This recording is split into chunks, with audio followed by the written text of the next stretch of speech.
প্রতিবেশী দেশ ও ফ্যাসিবাদীদের মদদে খাগড়াছড়িতে অস্থিরতা তৈরি হয়েছে বলে মনে করেন স্বরাষ্ট্র উপদেষ্টা মোহাম্মদ জাহাঙ্গীর আলম চৌধুরী। তিনি বলেন, দেশে যাতে দুর্গাপূজা উৎসবমুখর না হয় সেজন্যই খাগড়াছড়িতে এমন ঘটনা ঘটানো হয়েছে। সকালে রাজধানীর পুরাতন রমনা থানা কমপ্লেক্সে ঢাকা মেট্রোপলিটন পুলিশের 5টি থানার প্রশাসনিক কাম ব্যারাক ভবন নির্মাণ কাজের ভিত্তিফলক উন্মোচন শেষে সাংবাদিকদের একথা বলেন স্বরাষ্ট্র উপদেষ্টা। তিনি বলেন, সন্ত্রাসীরা পাহাড় থেকে গুলি করছে, তাদের অপতৎপরতা রুখে দিতে কাজ করছে আইনশৃঙ্খলা বাহিনী। স্বরাষ্ট্র উপদেষ্টা আরও বলেন, আটক পড়া পর্যটকদের বেশিরভাগকে ফিরিয়ে আনা হয়েছে। খাগড়াছড়ি পরিস্থিতি এখন নিয়ন্ত্রণেও বলে জানান স্বরাষ্ট্র উপদেষ্টা।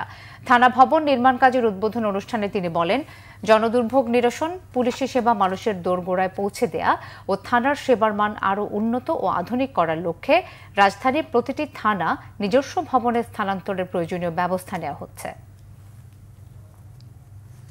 সনাতন ধর্মীদের একটা সবচেয়ে বড় উৎসব কিন্তু চলছে।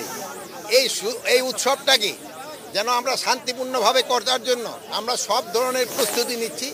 বাট একটা মহল যারা চাচ্ছে যে এই উৎসবটা যেন ভালোভাবে এবং ধর্মীয় উদ্দীপনার সাথে এবং উৎসব মুখরভাবে হইতে না পারে, এই জন্য একটা মহল কিন্তু চেষ্টা করতেছে।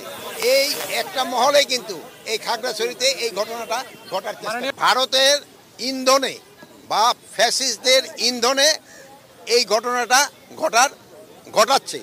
তা আমরা এটা যেন ঘটাতে না পারে এই জন্য আমরা আমাদের সর্বাত্মক ব্যবস্থা নিচ্ছি।